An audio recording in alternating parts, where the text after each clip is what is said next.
नमस्कार दोस्तों। क्या नरेंद्र मोदी की सरकार सिर्फ घोटालों की सरकार है या नरेंद्र मोदी की सरकार सिर्फ सपना बेचने वालों की सरकार है या नरेंद्र मोदी की सरकार सिर्फ झूठ बोलने की सरकार है या नरेंद्र मोदी की सरकार सिर्फ बर्बाद करने की सरकार है। आज इन्हीं बातों पे आपके साथ चर्चा करूंगा और चर्चा करूंगा कि किस तरीके से जिस राहुल गांधी को नरेंद्र मोदी और उनकी पूरी भक्त मंडली या उनकी पार्टी चरण चुंबक मीडिया एक तरह से इस तरह से प्रस्तुत करता है कि जैसे उनको कोई समझ ही ना हो, लेकिन वो जो बात कह देते हैं वही सच साबित होती है और नरेंद्र मोदी सरकार वहीं आकर टिक जाती है जहां पर राहुल गांधी ने बोला होता है। तो चलिए आज इसी पे आपसे बात करते हैं।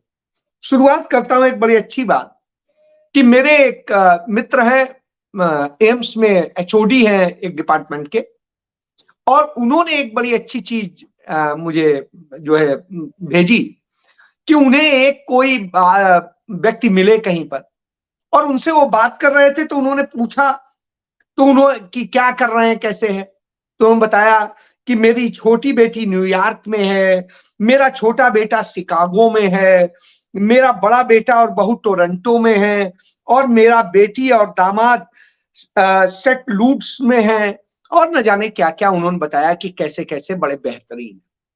खुश हो गए, अरे वाह गजब। तो उनका तब तो बड़ी मस्ती है भाई आपकी। तो उन्होंने कहा कि अच्छा और आप कहाँ रह रहे हैं। तो उन्होंने कहा मैं वृद्धाश्रम में रह रहा हूं। उनका वृद्धाश्रम कहे हाँ, बच्चों के पास टाइम नहीं है और कोई मदद नहीं है कि ऐसे में कर सकूं। जितना कुछ था उनकी पढ़ाई लिखाई और सब में खर्च कर दिया। आपको यह उदाहरण बता रहा हूं, भारत जब आजाद हुआ कुछ नहीं था हमारे पास, भिखारी देश थे हम। रोटी खाने के लिए अनाज नहीं था हमारे पास। अमेरिका से सड़ा गेहूं आ जाता था, उसी को हम लोग किसी तरह खाते थे। बहुत बड़ी आबादी नहीं थी, 34 करोड़ की आबादी थी, लेकिन उस 34 करोड़ को भी खिला पाने की हैसियत नहीं थी हिंदुस्तान के पास। न बजट था न कुछ था। जो संसाधन जो बचे थे, सब कुछ थे, वो सब अंग्रेज ले गए थे। खाली कंगाल देश मिला था। ऐसे में पंडित नेहरू को देश भी बनाना था, देश के लोगों की भूख भी मिटानी थी, लोगों को काम भी देना था, अधिक से अधिक काम करने थे। इस देश को कैसे आगे ले जाया जाए। उधर पाकिस्तान बार बार लड़ रहा था, उधर और तमाम सारे अंतरराष्ट्रीय खतरे थे। ब्रिटेन उस समय बड़ी शक्ति था और ब्रिटेन नहीं चाहता था कि भारत आजाद हो, तो वो भी अपने तरह से तमाम बाधाएं दे रहा था। मजबूरी में उसने छोड़ तो दिया था, आजाद कर दिया था, लेकिन वास्तव में वो इस बात से दुखी था क्योंकि उसके यहाँ का बहुत कुछ यहाँ पर डिपेंड था। यहाँ की खनिज संपदा और वो सब वो ले जाते थे। ये हालात थे। पंडित नेहरू कैसे लड़े, कैसे किया, कैसे सबने मिलकर त्याग किया और इस देश को बनाया कि आज हमारे देश में बड़ी बड़ी चीजें हैं, बड़ी बड़ी मशीनरी हैं और सब कुछ। इसके बाद बेटा कहता है, जो उन्हीं के समय में पैदा हुआ, पंडित नेहरू के कार्यकाल में ही पैदा हुआ, वो बेटा कहता है अरे किया क्या है, 70 साल में हुआ क्या है, जो कर रहा हूं मैं कर रहा हूं। देखो बच्चा कहता है किया क्या है, 70 साल में हुआ क्या है। और उदाहरण देख लीजिए, कहता है हमने देखिए क्या बना दिया, कितने एम्स बना दिए। जब हमने कोई पूछता है कि कौन सा एम्स, कहा देखिए बीएचयू एम्स। मैंने कहा बीएचयू में तो पहले वही मेडिकल कॉलेज था, नाम बदल गया है। अरे बनाया कि नहीं, हाँ भाई बना दिया। इसी के बाद में रीजनल इंजीनियरिंग कॉलेज हुआ करते थे और उसे एमएनआर कहते थे या और कोई चीज कहते थे अपने तो उसी तरीके से रीजनल इंजीनियरिंग कॉलेज को जो एनआईटी नाम दिया गया, और एनआईटी देने के बाद में उनका एनआईटी बना दिए, इतने एनआईटी बना दिए। मैंने कहा अच्छा भाई। उसके बाद में कई आईआईटीएस बना दिए, बीएचयू में ही आईटी था, उसे आईआईटी कह दिया, बस हो गया। इसी तरह रुड़की में था, उसे आईआईटी कह दिया, वो हो गया। ऐसे ही तमाम सारे मेडिकल कॉलेज, तमाम सारी चीजें। तो आप समझ सकते हैं क्या बनाया। तो कहां कहां बना दिया, इतने स्मार्ट सिटी बना दिए। अब पूछो कौन सा स्मार्ट सिटी बनाया है, तो उसका नाम नहीं पता है, लेकिन सारे इतने बना दिए, क्योंकि जो पुराने बने हुए थे उन्हीं को स्मार्ट कह दिया। साहब समझ लीजिए आप, छोड़िए इसको। फिर किया क्या, हमारे बुजुर्ग कुछ ज्यादा जानते थे, बोल लेते थे, तो कहा कि इनको तो क्या करना है, इनको कोई सुविधा की जरूरत नहीं। तो उनको जो रेल में और दूसरी जगह कंसेशन मिलते थे वो सब खत्म कर दिए गए, जरूरत नहीं है। इसी तरीके से तमाम सारे लोग जो सच बोलने के कारण या विभिन्न कारणों से उन्हें तमाम जगह रियायतें मिलती थी, वो खत्म कर दी गई। यानी अच्छा काम करने की जो रियायतें मिलती थी वो नहीं मिलेगी। अब आप सरकार का सिर्फ गुणगान कीजिए तो आपको कुछ फायदे मिल जाएंगे, शायद वो भी कितना मिलेंगे पता नहीं। चलिए, तो ये नरेंद्र मोदी सरकार है। तो फिर नरेंद्र मोदी सरकार ने किया, आपको याद होगा राहुल गांधी हर बात पे बोलते रहे, चाहे देश की अर्थव्यवस्था हो, चाहे देश के किसानों की बात हो, या चाहे कोई और चीज बात हो। कुछ मैं गिना देता हूं कि जिस तरीके से राहुल गांधी लगातार कहते रहे हैं, उन्हीं में से कुछ चीजें हैं कि जो उन्होंने बार बार कही और लोग उसको नहीं समझते हैं। राहुल गांधी ने कहा कि कारपोरेट को जिस तरीके से अडानी अंबानी जैसे मित्र जो हैं नरेंद्र मोदी का मित्र काल, उसमें लूट हो रही है। साहब चुप्पी साधे। उन्होंने कहा एग्रीकल्चर सेक्टर में बेहद काम की जरूरत है, लेकिन नरेंद्र मोदी किसानों को बर्बाद कर देना चाहते, उस पर चुप्पी साध गए। उन्होंने कोरोना के लिए कहा कि कोरोना दुनिया में बढ़ रहा है, हिंदुस्तान में भी संकट पैदा करेगा, इसलिए सरकार को तुरंत सजग हो जाना चाहिए। पूरे देश भर के भाजपाई उन्हीं को कोरोना कहने लगे। नतीजा क्या हुआ, ये देश मरने पे चला गया। 60 लाख लोग मरे, थोड़े बहुत लोग नहीं, हिंदुस्तान के अंदर 60 लाख लोग मरे। और ये मैं नहीं कहता हूं, ये पूरी रिपोर्ट्स कहती। और उसके बाद में आता है कि सरकार डाटा छिपाने पे जोर देती रही, उन्हें बचाने पे नहीं। कहीं कोई ऑक्सीजन की कमी से मरा, कहीं किसी चीज से मरा, कहीं अस्पताल नहीं मिला, कहीं कुछ नहीं मिला। और सरकार ने क्या किया, सरकार ने घोटाला किया। सरकार ने 73,000 करोड़ रुपया कर्ज ले लिया विदेशी बैंकों से, यह कह के कि हमें मुफ्त में वैक्सीन बांटनी है सब। अब आप समझिए। और फिर उसने क्या किया, लागत से बहुत महंगी दर में वैक्सीन खरीदी और उसके बाद हम सबको कर दिया, और हमें आपको कह रहे हैं कि मुफ्त में बांट दिया। अरे साहब, वो जो आपने 73,000 करोड़ रुपया कर्ज लिया इस नाम पे, उसका ब्याज कौन भर रहा है, उसका जो किस्तें कौन भर रहा है, वो हिंदुस्तान में हम सब भर रहे हैं। यानी 140 करोड़ लोग जिन्होंने चाहे वैक्सीन लगवाई हो या न लगवाई हो, वो इसका ब्याज भर रहे। तो यह स्थिति कर दी। इसके बाद चीन के बारे में राहुल गांधी ने कहा था कि चीन किस तरह से भारत में घुसता आ रहा है, जिस तरह की स्थितियां और सब कुछ है, ये खतरनाक है, इसको बचाने के लिए काम करना चाहिए, इस पे अंतरराष्ट्रीय स्तर पर चर्चा होनी चाहिए और अपने उसको बचाने की जरूरत है। लेकिन सरकार हमारी तो सुनने को नहीं तैयार है। हजारों किलोमीटर जमीन उसने कब्जा करवा दी चीन को, और इसी नाम पे उसने कहा कि साहब हम राफेल खरीद रहे हैं। चीन डर गया और न जाने क्या क्या आपको चरण चुंबक मीडिया में सुनने को मिला होगा। जो राफेल कांग्रेस पार्टी 526 करोड़ का खरीद रही थी, उसे 1670 करोड़ रुपए का नरेंद्र मोदी सरकार ने खरीदा। कांग्रेस सरकार उस समय जो 126 राफेल का सौदा कर रही थी, उसमें 108 भारत के एचएएल में ही बनने थे, उसको मिल रहा था, यानी भारत को ही रोजगार भी मिलना था, मुनाफा भी मिलना था। तो और उसमें जो शर्त थी कि टेक्नोलॉजी वो हमें दे देगा। भारत ने जो नरेंद्र मोदी सरकार में खरीदे गए 36, उनमें साथ कोई भी टेक्नोलॉजी वो हमें ट्रांसफर नहीं करेंगे। तो ये आप समझ लीजिए।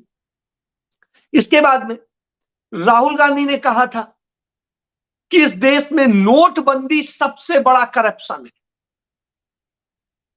कोई नहीं मानने को तैयार था, अरे काले धन पे हमला, इस पे हमला, उस पे हमला।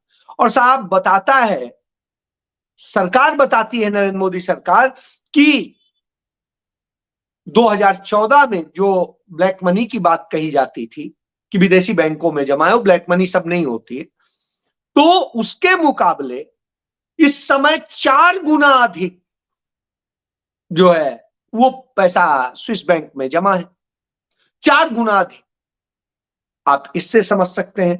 इसके बाद में हुआ ये, जो नोटबंदी की गई, आरबीआई ने कहा वो 99 पॉइंट समथिंग % रुपया वापस आ गया, यानी कोई काला धन था ही नहीं।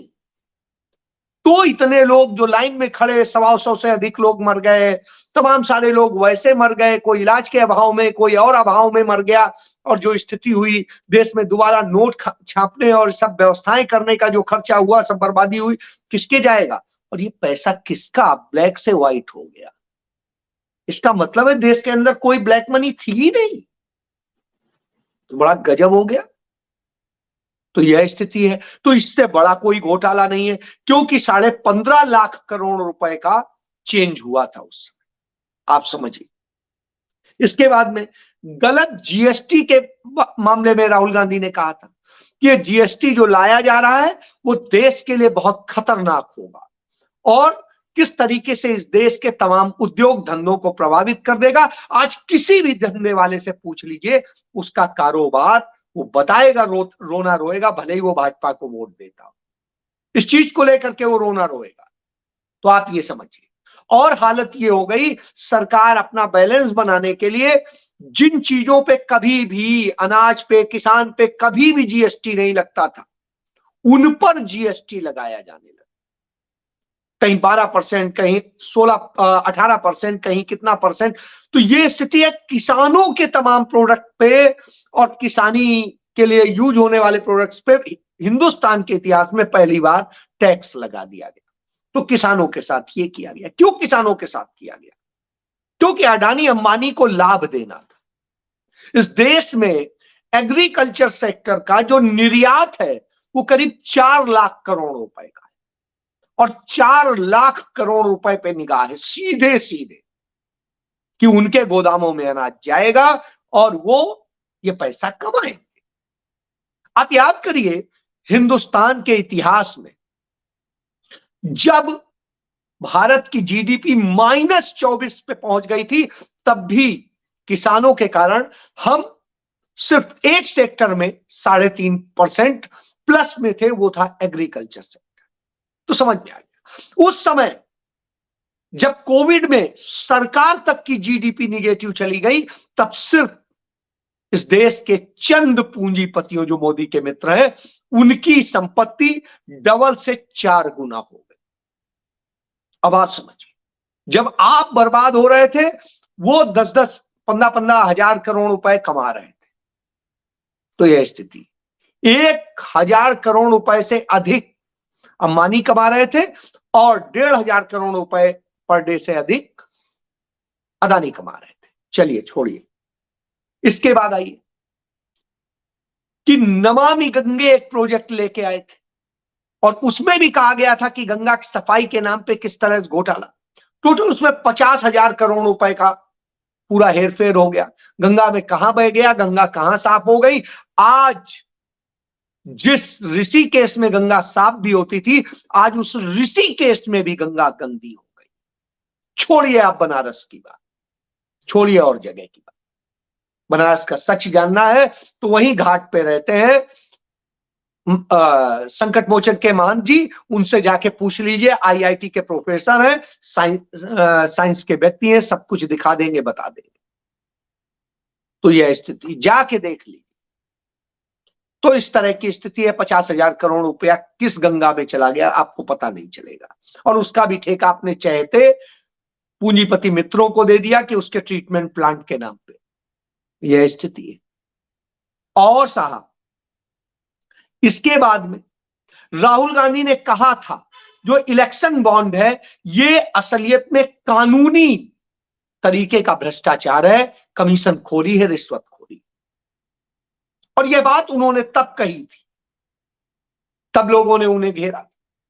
आज सुप्रीम कोर्ट ने कह दिया कि वो अवैध है, और सुप्रीम कोर्ट ने कहा कि जिस तरीके से उसका इस्तेमाल हुआ है, जो कुछ हुआ है, आप सोचिए, तमाम पार्टियों को जितना मिलता है उससे 10 गुना ज्यादा सिर्फ नरेंद्र मोदी की सरकार, यानी 100 में 80 रुपया नरेंद्र मोदी को, भाजपा को मिलता है, और 20% में सारे दल हो जाते हैं।